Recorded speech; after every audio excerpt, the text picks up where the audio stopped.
Hello दोस्तों, आप लोगों का स्वागत है हमारे इस वीडियो में क्लास 10 मैथमेटिक्स चैप्टर नंबर 12 पृष्ठीय क्षेत्रफल और आयतन का पार्ट 2 सॉल्यूशन कराने वाले हैं।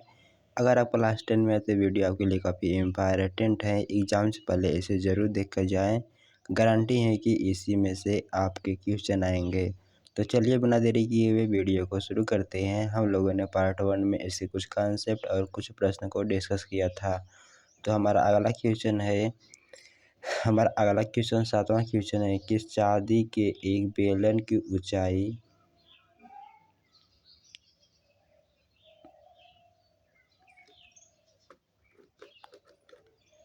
तो इसमें हम कह रहा है कि चांदी की एक बेलन की ऊंचाई तथा त्रिज्या प्रत्येक 1 सेंटीमीटर है। बेलन को गलाकर 1 मिलीमीटर व्यास का तार बनाया जाता है। तार की लंबाई होगी। तो हमसे कहा है कि हमारे पास एक ऐसा बेलन है जिसकी ऊंचाई और त्रिज्या 1 सेंटीमीटर है। ओके, मान लेते हैं त्रिज्या रहती है 1 सेंटीमीटर, ऊंचाई भी हमारा 1 एच बराबर 1 सेंटीमीटर है। इसे पिघलाकर एक तार बनाया जाता है। ओके, और हमें तार का जो व्यास दिया है वह तार का व्यास हमारा दिया है 1 मिलीमीटर। व्यास क्या होता है, मान लेते हैं इसकी त्रिज्या r1 है तो 2r1 व्यास त्रिज्या का दुगुना होता है। तो 2r1 बराबर हमें दिया है 1 मिलीमीटर। ओके, तो r1 बराबर क्या हो जाएगा 1/2 मिलीमीटर। ओके, तो ये देखिए यूनिट सेंटीमीटर में दिया है तो हमें इसे भी सेंटीमीटर में कन्वर्ट करना होगा। तो हम जानते हैं कि 1 मिलीमीटर बराबर होता है 10⁻⁻1 सेंटीमीटर। तो r1 बराबर 1/2 गुणे 10⁻⁻1 सेंटीमीटर हो जाएगा।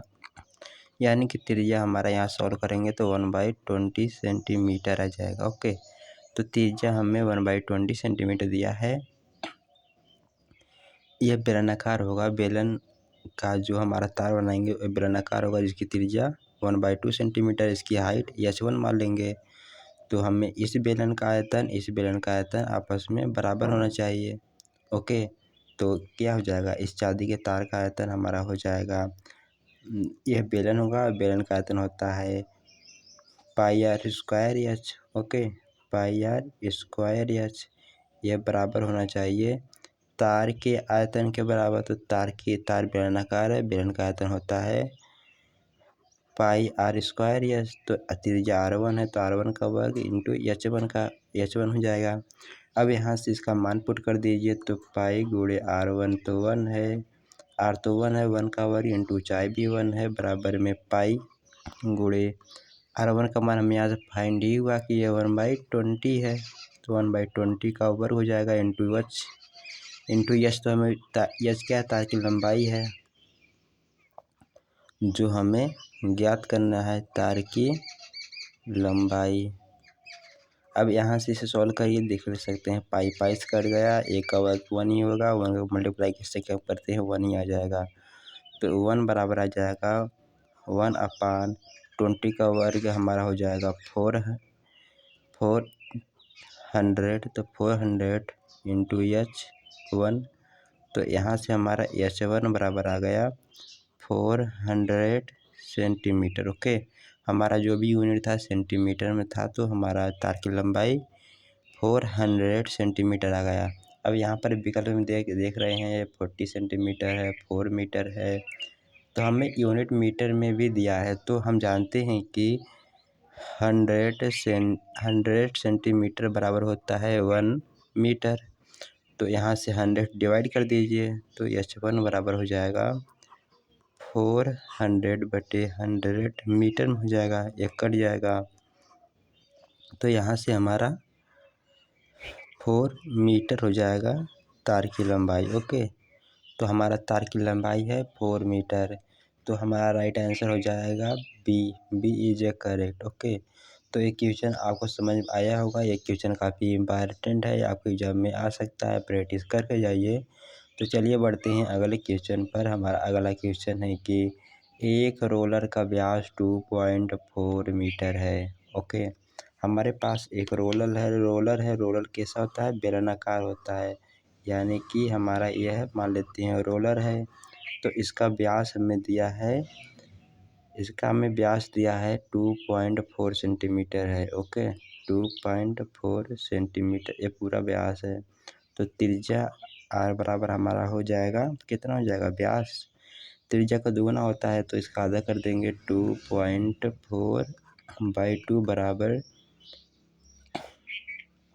1.2 आ जाएगा। इसकी हमें त्रिज्या फाइंड हो गई, सेंटीमीटर यूनिट है।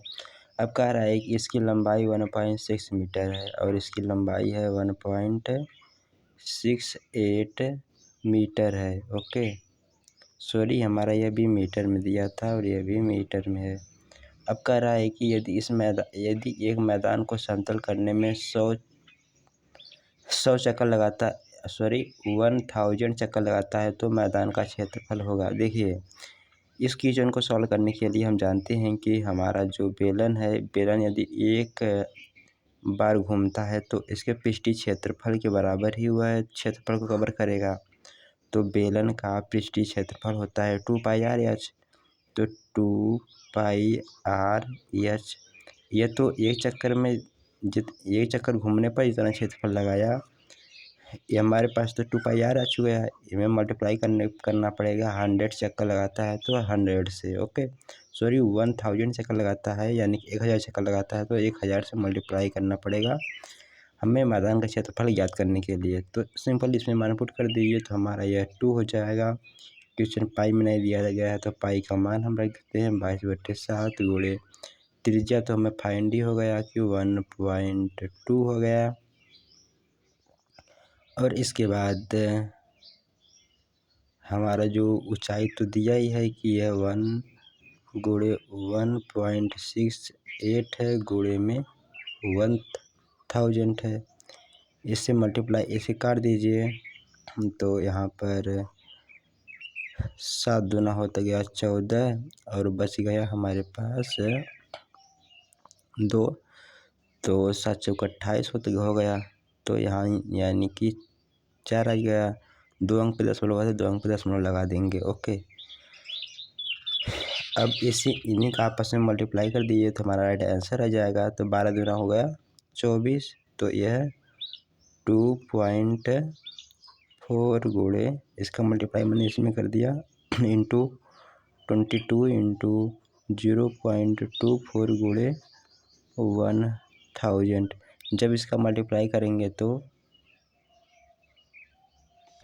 जब हम इसे सॉल्व करेंगे तो हमारा यह है 12,672 आ जाएगा मीटर में। ओके, तो यहाँ से हमारा राइट आंसर आ जाता है बी इज ए करेक्ट हो जाएगा। ओके, तो कॉन्सेप्ट यही है कि यदि कोई बेलन एक बार में जितना पृष्ठीय क्षेत्रफल घेरता है वही उसका समतल का क्षेत्रफल हो जाएगा और जितनी बार चक्कर लगा रहा है वह उतना ही मैदान का क्षेत्रफल घेर लेगा। ओके, तो उम्मीद करता हूँ समझ में आया होगा। बढ़ते हैं अगले क्वेश्चन पर। हमारा अगला क्वेश्चन है कि एक ठोस पाइप का व्यास 4 सेंटीमीटर है। तो पाइप हमारा बेलनाकार होता है तो बेलन का एक कॉन्सेप्ट लगेगा तथा इसकी लंबाई 20 सेंटीमीटर है। तो पाइप में प्रयुक्त धातु का आयतन होगा, तो हमें इसका आयतन ज्ञात करना है। ओके, तो यहाँ पर हमें एक पाइप दिया है, पाइप बेलनाकार होता है यानी कि पाइप कुछ इस प्रकार का होगा। इसका व्यास हमें 4 सेंटीमीटर दिया है तो इसकी त्रिज्या हमारा 2 सेंटीमीटर आ जाएगा। क्योंकि व्यास त्रिज्या का दोगुना होता है तथा इसकी लंबाई यानी कि ऊंचाई हमें दिया है 20 सेंटीमीटर है। तो प्रयुक्त पाइप में प्रयुक्त धातु का आयतन तो बेलन का आयतन क्या होता है, πr²h, मैंने अभी डिस्कस किया था। तो पाई का मान तो हमें 22 पाई ही रखना है, क्योंकि विकल्प में हमारे सभी पाई है, 22/7 नहीं रखिए। ओके, तो पाई गुणे आर हमारी त्रिज्या दिया है 20, तो 20 का वर्ग हो जाएगा इंटू ऊंचाई, सॉरी हमें त्रिज्या दिया था 2 दिया है तो 2 का वर्ग हो जाएगा, ऊंचाई हमें 20 दिया है तो मल्टीप्लाई कर दीजिए, हमारा राइट आंसर आ जाएगा। 2 का वर्ग 4 हो जाएगा, 4 के बाद 20 करेंगे तो 160 आ जाएगा, यानी कि 160 पाई आ जाएगा। ओके, तो उम्मीद करता हूँ समझ में आया होगा। हमारा राइट आंसर मैच नहीं किया तो हमारा 8 दूना 14 हो गया ना, तो 140 पाई होगा। तो यहाँ पर हमारा राइट आंसर सी हो जाएगा। ओके, तो चलिए अगले क्वेश्चन बढ़ते हैं। हमारा अगला क्वेश्चन है कि एक किनारे पर नुकीली की गई एक बेलनाकार पेंसिल का संयोजन है, तो हमारा पेंसिल किस प्रकार का होगा। हमारा पेंसिल पहले तो ऊपर तो बेलनाकार होता है, ओके, और नीचे हमारा कुछ इस प्रकार का होता है, शंकु के आकार का। तो ये तो हमारा बेलन हो गया, ये हमारा शंकु हो गया। तो किसका हो जाएगा, बेलन और शंकु। अब राइट आंसर हमारा ए इज करेक्ट हो जाएगा। तो चलिए अगले क्वेश्चन बढ़ते हैं। हमारा अगला क्वेश्चन है कि बैडमिंटन खेलने के लिए प्रयुक्त की जाने वाली शटल का आकार निम्न संयोजन होता है। तो बैडमिंटन खेलने के लिए प्रयुक्त की जाने वाली शटल कॉक किस प्रकार की होती है। शटल कॉक तो हमारे कुछ इस प्रकार की होती है, यहाँ पर कुछ इस प्रकार का होता है। इसे यहाँ पर यह शंकु छीनने का आकार होता है और नीचे कुछ बेलनाकार ये कुछ अर्धवृत्ताकार होता है। तो इस पर मारते हैं तो इधर उधर जाता है, तो कैसा हो गया, ये हमारा जो है अर्धगोला हो गया इतना, और इतना हमारा शंकु का छिन्नक हो गया। ओके, तो यहाँ पर राइट आंसर हमारा हो गया शंकु के छिन्नक और अर्धगोले। तो ऑप्शन नंबर डी हमारा हो जाएगा। ओके, तो चलिए अगले क्वेश्चन बढ़ जाते हैं। हमारा 12वां क्वेश्चन है कि यदि S1 आर त्रिज्या आर वाले एक संपूर्ण पृष्ठीय क्षेत्रफल को निरूपित करता है। जो हमारा S1 है, यह त्रिज्या आर वाले पृष्ठीय क्षेत्रफल, तो आर त्रिज्या आर वाले गोले के संपूर्ण पृष्ठीय क्षेत्रफल को निरूपित करता है। तो गोले का संपूर्ण पृष्ठीय क्षेत्रफल होता है 4πr², और हमारा कह रहा है यश टू आधार त्रिज्या आर तथा ऊंचाई 2r वाले बेलन के संपूर्ण पृष्ठीय क्षेत्रफल निरूपित करता है। तो हमें ये बताना है कि कौन सा छोटा है कौन सा बड़ा है। तो यहाँ से बेलन का संपूर्ण पृष्ठीय क्षेत्रफल होता है 2πr एच प्लस 2πr²। तो हमें त्रिज्या कहा है कि इसमें 2r है, तो इसे r1 मान लेते हैं, इसे भी r1 मान लेते हैं। तो यहाँ पर S2 बराबर हमारा आ जाएगा 2π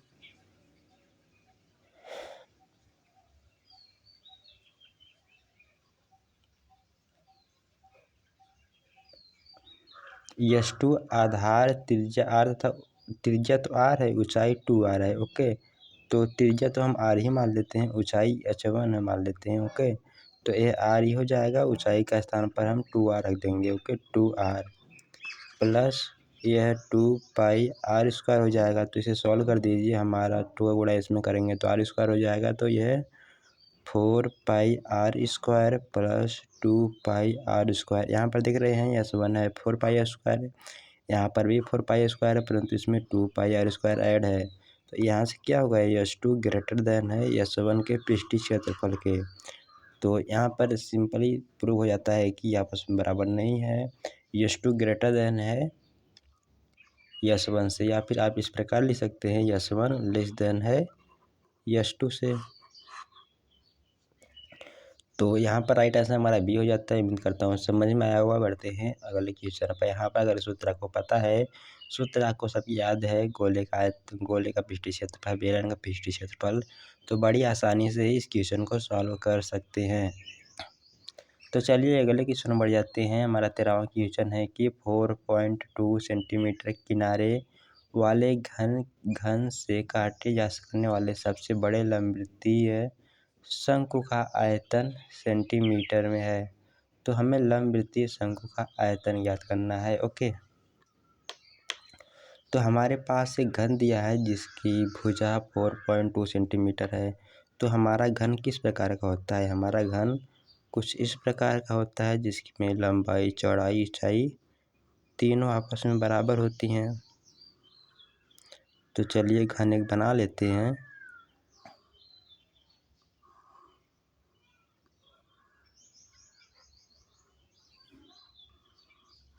तो हमारे पास यह एक घन है। अब कह रहा है कि 4.2 इसका जो एक भुजा है इसकी भुजाएं 4.2 सेंटीमीटर, घन की सारी भुजाएं बराबर होती हैं तो सभी भुजाएं 4.2 सेंटीमीटर की होंगी। वाले घन से काटे जा सकने वाले सबसे बड़े लंबवृत्तीय शंकु का आयतन। लंबवृत्तीय शंकु का आयतन, शंकु कैसा होता है? तो हमें सबसे पहले तो इसे काटने के लिए इसका मिड पॉइंट लेना पड़ेगा। यहाँ पर एक सिरा तो हमारा जो है वृत्ताकार होगा और नीचे वाला सिरा कुछ इस प्रकार का होगा। ओके, यहाँ पर हमारा जो यहाँ पर इसका व्यास होगा, इसका व्यास हमारा इसके भुजा के बराबर होगा। ओके, तो हमें बेलन यहाँ पर लिखना पड़ेगा कि बेलन की त्रिज्या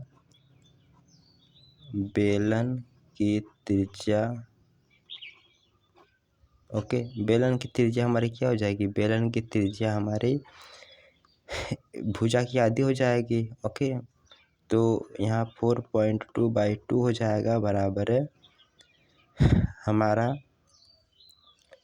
जो बेलन का नीचे वाला व्यास है ये 4.2 होगा, त्रिज्या उसकी आधी 2.1 हो जाएगा। ओके, अब हम इसका आयतन याद करना जानते हैं। शंकु का आयतन होता है 1/3 pi r square h, 1/3 pi r square h. तो हमें इसकी ऊंचाई तो ही हमारे भुजा के बराबर हो जाएगी। ओके, तो हमारी हो जाएगा यहाँ हमारे आर बराबर आ गया 2.1 और त्रिज्या भी हमारा एक भुजा के ही बराबर होगा। ओके, तो यह क्या हो जाएगा? यह हमारा 4.2 के बराबर आ जाएगा ऊंचाई। तो यहाँ से 1/3 गुणे पाई का मान रखना पड़ेगा 22/7 गुणे यह हमारे पर आर स्क्वायर है तो यहाँ पर 21 को हम लिख सकते हैं 2.1 इंटू 2.1 और ऊंचाई हमें दिया है यह 4.2 है। तो यहाँ से काटेंगे तो यह 7 त्रिक हो गया 21, 0.3 आ गया। फिर इसे 3 से काटेंगे तो 3 7 21, यह 0.7 आ गया। आपस में मल्टीप्लाई कर दीजिए तो हमारा राइट आंसर आ जाएगा। तो यहाँ से हमारा 7 त्रिक 21 हो गया, यह 0.21 आ गया। और हमारा 42 चौको 88 होता है। ओके, अब 88 चलिए मल्टीप्लाई कर देते हैं। 22 दूना 44, 44 के 4 हासिल 4, 22 चौको 88, 4 हमारा 90 हो गया, 92 हो गया। तो यहाँ पर 92 लिख दीजिए, 0.1 अंक पे आएगा। इसका मल्टीप्लाई हमें 0.21 पर करना है। ओके, तो यहाँ पर हमारा राइट आंसर ये हमारा सभी जो है जब आप इसका मल्टीप्लाई करेंगे 92.4 गुणे 0.21 में तो यह हमारा 19.404 आ जाएगा। यानी कि हमारा यहाँ से right option D is a correct हो जाएगा। ओके, तो ये भी क्वेश्चन आपको समझ में आया होगा मैंने किस प्रकार से हल किया। तो चलिए बढ़ते हैं अगले क्वेश्चन पर। तो हमारा अगला क्वेश्चन है कि एक लंबवृत्तीय बेलन का आधार का क्षेत्रफल 9 पाई है तो इसके आधार का व्यास होगा। ओके, तो हमारे पास एक लंबवृत्तीय बेलन, तो बेलन कुछ इस प्रकार का होता है। अब हमसे कह रहा है कि जो आधार का क्षेत्रफल है ये हमारा 9 पाई सेंटीमीटर स्क्वायर है। तो आधार का क्षेत्रफल क्या है? वृत्ताकार होता है। वृत्त का क्षेत्रफल हमारा पाई आर स्क्वायर होता है, यानी कि पाई आर स्क्वायर का मान हमें दिया है 9 पाई है। तो यहाँ से यह पाई से कट गया तो आर का मान हमारा 3 हो गया। तो हम जानते हैं कि व्यास त्रिज्या का दुगुना होता है, तो व्यास को री से रिप्रेजेंट करते हैं तो ये 2r के बराबर आ गया। 2 गुणे 3 बराबर 6 सेंटीमीटर हमारा व्यास का लंबवृत्तीय बेलन का व्यास हो जाएगा।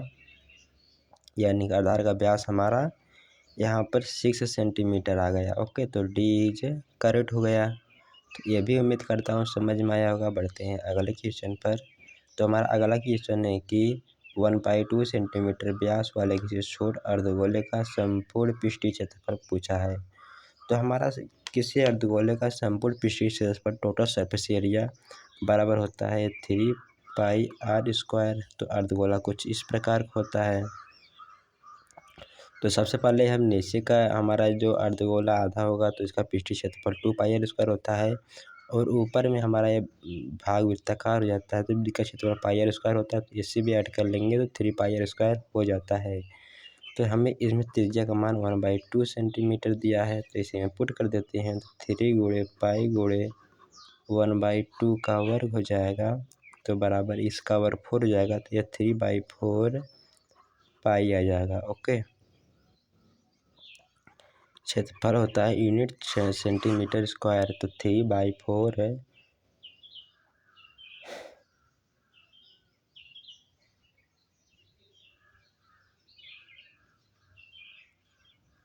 तो कहीं पर हमारा गलती हो गया है। 1/2 सेंटीमीटर व्यास, हमें इसका व्यास दिया ना कि त्रिज्या दिया है। तो मतलब 2r का मान हमें 1/2 दिया है, व्यास से त्रिज्या का दुगुना होता है। तो यहाँ से r का मान 1/4 हो जाएगा, ये भी 1/4 हो गया। तो 4 का वर्ग करेंगे तो यह 16 हो जाएगा। ओके, तो 3/16 पाई सेंटीमीटर स्क्वायर। तो हमारा राइट आंसर हो जाता है B is a correct. Okay, तो ये इम्पॉर्टेंट है, काफ़ी गलतियाँ हो जाती हैं, यहाँ पर क्वेश्चन का ध्यान से पढ़ना है। जिस प्रकार से मैंने 1/2 को त्रिज्या समझ लिया, इसी प्रकार से और भी लोग समझ सकते हैं, इसीलिए क्वेश्चन देखिए रिपीट हुआ है। तो चलिए यार बढ़ते हैं अगले क्वेश्चन पर। क्वेश्चन को केयरफुली पढ़ना है। तो हमारा 16वां क्वेश्चन है कि एक आयताकार कागज 40 सेंटीमीटर और 22 सेंटीमीटर को मोड़कर एक खोखले बेलन के आकार बनाया जाता है, जिसकी ऊंचाई हमारा 40 सेंटीमीटर है। तो बेलन की त्रिज्या होगी। ओके, तो देखिए हमारा एक कागज है। कागज किस प्रकार का है? कागज हमारा कुछ इस प्रकार का मान लेते हैं। ओके, जिसकी मान लेते हैं हमारी चौड़ाई दिया है 40 सेंटीमीटर और ऊंचाई दिया है 22 सेंटीमीटर। ओके, तो हमारा जिसकी ऊंचाई दिया है, ये हमारा मान लेते हैं ऊंचाई, हम मान लेते हैं ऊंचाई ये दिया है, तो ये ऊंचाई दिया है, तो हमारा यह है, ये ऊंचाई मान लेते हैं। तो ये हमारा क्या हो जाएगा? आधार हो जाएगा, या फिर कह सकते हैं लंबाई हो जाएगी। तो ये हमारा है 22 सेंटीमीटर। ओके, तो कह रहा है बेलन की त्रिज्या होगी। तो बेलन की त्रिज्या हो जाएगी, कैसे हो जाएगी? तो जब इसके मोड़ेंगे कुछ इस प्रकार से, तो ये हमारा कुछ इस प्रकार से हो जाएगा। ओके, जिसकी ऊंचाई तो हमें मिल जाएगी 40 सेंटीमीटर, और हमारा यहाँ पर जो व्यास है, व्यास को मोड़ेंगे तो ये इसकी लंबाई इसकी परिधि के बराबर हो जाएगी। आपको बात समझ में आ रहा होगा, इसकी परिधि के बराबर हो जाएगी, यानी परिधि की हमारा लंबाई दिया है 2πr। ओके, कॉन्सेप्ट यही है कि 2πr बराबर हमें दिया है 22 सेंटीमीटर। ओके, तो यहाँ से आप 2 × पाई का मान होता है 22/7 × r बराबर 22। तो यहाँ से 22 कट जाएगा, तो यहाँ से त्रिज्या हमारा क्या जाएगी? 7/2। जब राइटिंग भेजेंगे तो यह 7/2 आ जाएगा। ओके, तो जब इसे काटेंगे तो यह 3.5 सेंटीमीटर आ जाएगा। तो हमारा राइट आंसर क्या हो जाएगा? राइट आंसर हमारा यहाँ पर ए हो जाएगा। ए इज ए करेक्ट। उम्मीद करता हूँ ये भी समझ में आ गया होगा। अगर इस प्रकार क्वेश्चन आता है तो किस प्रकार से सॉल्व करेंगे। तो चलिए बढ़ते हैं अगले क्वेश्चन पर। हमारा अगला क्वेश्चन है कि यदि एक गोले की त्रिज्या को दुगुना कर दिया जाए तो पृष्ठीय क्षेत्रफल में होने वाली वृद्धि होगी। ओके, तो देखिए हमारे पास मान लेते हैं कि ये गोला है, गोले का पृष्ठीय क्षेत्रफल होता है 4πr²। अगर त्रिज्या को हम दुगुना कर देते हैं, ओके, तो तब पृष्ठीय क्षेत्रफल क्या हो जाएगा? तब पृष्ठीय क्षेत्रफल हमारा 4π2r का वर्ग बराबर में हो जाएगा हमारा 2 का वर्ग 4 हो गया, 4 का वर्ग 16πr² हो गया। ओके, तो प्रतिशत में वृद्धि हमारी होती है हमारी अंतिम मान बटे प्रारंभिक मान। ओके, तो यहाँ पे ले सकते हैं एक सूत्र होता है अंतिम मान बटे प्रारंभिक मान गुणे 100। तो हमारा अंतिम मान क्या है? अंतिम मान हमारा जो हमारा पृष्ठीय क्षेत्रफल आया था यह है 16 है पाई आर स्क्वायर बटे में 4 पाई आर स्क्वायर गुणे 100% आ जाएगा। ओके, तो यहाँ से हमारा देख रहे हैं 4 पाई स्क्वायर से कट गया, यहाँ 4 चौक को 16 यानी कि 4000 100 से मल्टीप्लाई करेंगे तो प्रतिशत आ जाएगा। ओके, तो राइट आंसर हमारा डी हो जाएगा 400% है। तो इस प्रकार से हल कर सकते हैं, या फिर आप डायरेक्ट इस प्रकार से भी सकते हैं। हमारा 4 पाई स्क्वायर के पृष्ठीय क्षेत्रफल वाले गोले को जब त्रिज्या हमने दुगुना कर दिया तो यह 16 पाई आर स्क्वायर हो गया। तो यह देख सकते हैं यह हमारा 4 गुना हुआ है। तो 4 गुना मतलब एक गुना मतलब 100% होता है, तो 4 गुना 400% हो जाएगा। ओके, कोई भी वस्तु अपने आप में 100% होती है, इसलिए पृष्ठीय क्षेत्रफल जो हमारा है यह 100% है। तो उम्मीद करता हूँ ये भी समझ में आ गया होगा। तो चलिए बढ़ जाते हैं अगले क्वेश्चन पर बिना टाइम वेस्ट किए।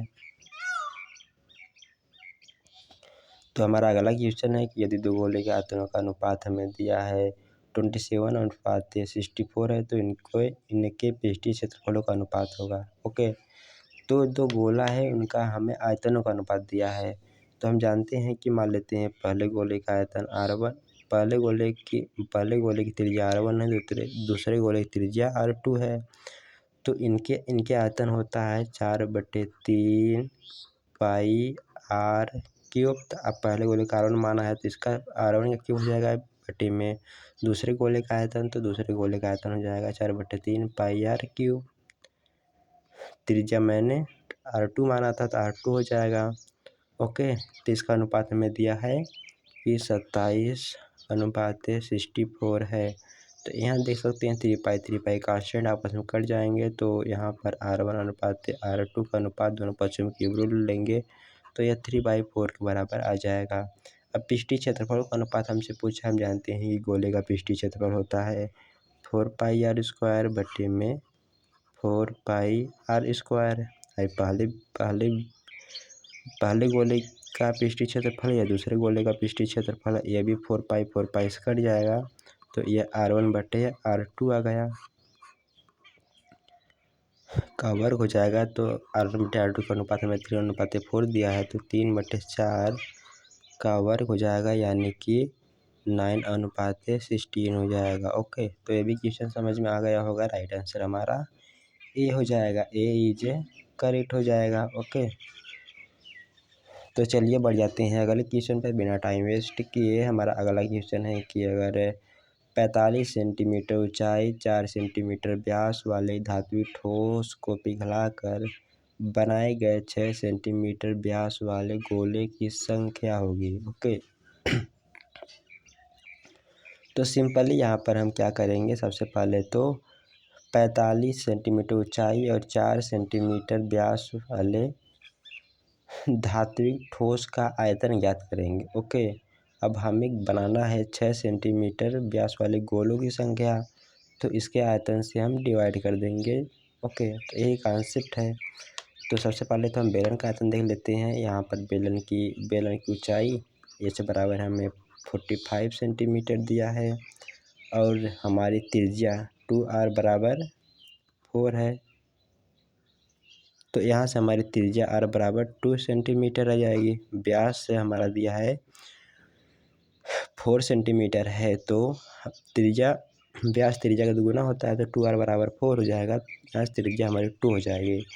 तो बेलन का आयतन होता है पाई आर स्क्वायर एच, तो पाई आर स्क्वायर एच जब मान पुट कर देंगे तो यह पाई गुणे त्रिज्या हमारी 2 है, 2 का वर्ग हमारा 4 हो जाएगा। ऊंचाई हमारी 45 दिया है। ओके, अब हमें कह रहा है कि इसका आयतन ये सेंटीमीटर क्यूब में आ जाएगा बटे में।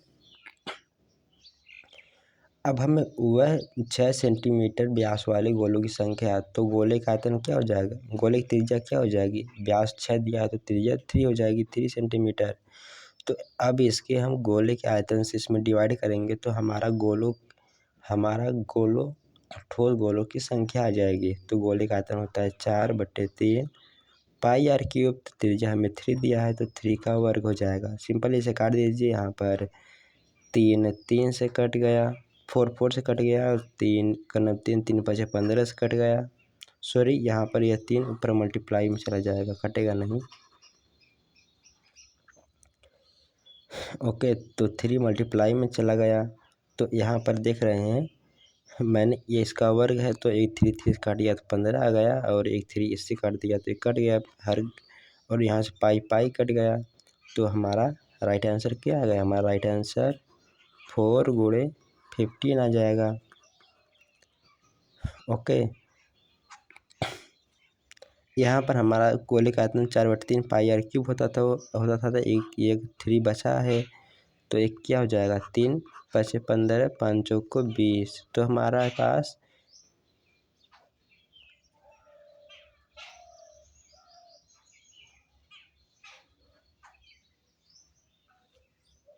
सॉरी, यहाँ पर हमारा जो 4 था ये 4 से कट गया तो ये 4 नहीं आ जाएगा। तो यह हमारा सिर्फ 5 आ जाएगा। ओके, 5। तो हमारा गोलों की संख्या ये भी सेंटीमीटर में क्यों आ जाएगा, ये क्यू से भी कट जाएगा, मतलब यूनिट नहीं आएगी इसमें। ओके, क्योंकि दो आयतनों का अनुपात है, हमेशा यूनिट लेस रहेगा। तो हमारा यहाँ पर 5 गोले बनेंगे। गोलों की संख्या कितनी हो जाएगी, 5। ओके, तो कैलकुलेशन में यार थोड़ी मोड़ी मिस्टेक तो हो ही जाती है। तो चलिए बढ़ते हैं अगले क्वेश्चन पर। तो चलिए यहाँ पर हमारा अगला क्वेश्चन है 20 क्वेश्चन है कि यदि एक ठोस धातु के घनाभ की विमाएँ दिया है 9 × 8 × 2 मीटर, ऐसे पिघलाकर 2 मीटर कोर के घन बनाए जाते हैं। तो देखिए घनाभ है, घनाभ से घन बनाया जाता है 2 मीटर कोर का। इस प्रकार से बने घनों की संख्या होगी। जिस प्रकार से हमारा यहाँ पर 19वां क्वेश्चन था, सेम इसी प्रकार से 20वां क्वेश्चन। इसमें क्या करेंगे, घनाभ का आयतन ज्ञात करेंगे और जो हमारा 2 मीटर कोर के घन बनाए जा रहे हैं इसका आयतन ज्ञात करेंगे, आपस में डिवाइड कर देंगे तो इस प्रकार बने घनों की संख्या हमें ज्ञात हो जाएगी। तो घनाभ का आयतन हमारा क्या हो जाएगा, घनाभ का आयतन होता है लंबाई × चौड़ाई × ऊंचाई। तो 9 × 8 × 2 आ जाएगा बटे में हमारा यहाँ पर घनाभ का आयतन घन का आयतन से डिवाइड कर दीजिए 2 पावर क्यूब। तो 2 पावर क्यूब 8 होता है। तो यहाँ पर घनों की संख्या हमारी 9 दूना 18 आ जाएगी। ओके, तो इतना ही आसान क्वेश्चन आपके एग्जाम में आ जाएगा। 20 हमारा यहाँ राइट आंसर हो जाएगा 8। तो इस प्रकार घनों की संख्या होगी 18। तो चलिए हमारा आखिरी क्वेश्चन है इस चैप्टर का। हमारा क्वेश्चन कह रहा है कि यदि एक समान त्रिज्या r वाले 2 अर्धगोलों को उनके आधारों से जोड़ा जाता है तो इस नए ठोस का वक्र पृष्ठीय क्षेत्रफल होगा। देखिए हमारे पास 2 अर्धगोले हैं, कुछ इस प्रकार से इनको एक के ऊपर जोड़ दिया जाता है। ओके, एक मान लेते हैं अर्धगोला ए है, इसकी भी त्रिज्या r है और इसकी भी त्रिज्या r है। जब आपस में इन दोनों को जोड़ेंगे तो ये बीच वाला क्षेत्रफल विलुप्त हो जाएगा। हम जानते हैं कि अर्धगोले का संपूर्ण पृष्ठीय क्षेत्रफल 3 पाई r² होता है। तो यह विलुप्त, ये मतलब हट जाएगा पृष्ठीय क्षेत्रफल। तो हमारा क्या बचेगा, हमारा सिर्फ एक संपूर्ण गोला बन जाएगा। तो संपूर्ण गोले का पृष्ठीय क्षेत्रफल होता है 4 पाई r²। ओके, तो हमारा राइट आंसर क्या हो जाएगा, राइट आंसर हमारा ए हो जाएगा। 8 इज करेक्ट। अब यहाँ पर नीचे इसका आंसर का मिलान कर सकते हैं। तो दोस्तों मैं उम्मीद करता हूँ कि मेरे द्वारा सॉल्व कराया गया यह है मोस्ट इम्पॉर्टेंट बहुविकल्पी प्रश्न आपको पसंद आया होगा और आपके एग्ज़ाम में हेल्पफुल कारीगर होगा। तो चलिए मिलते हैं अगली वीडियो में। अगर मेरी वीडियो पसंद आती है तो अपने फ्रेंड के पास शेयर कीजिए, चैनल पर नए हैं तो सब्सक्राइब कीजिए और लाइक करना न भूलिए। तो चलिए मिलते हैं अगली वीडियो में। Bye bye.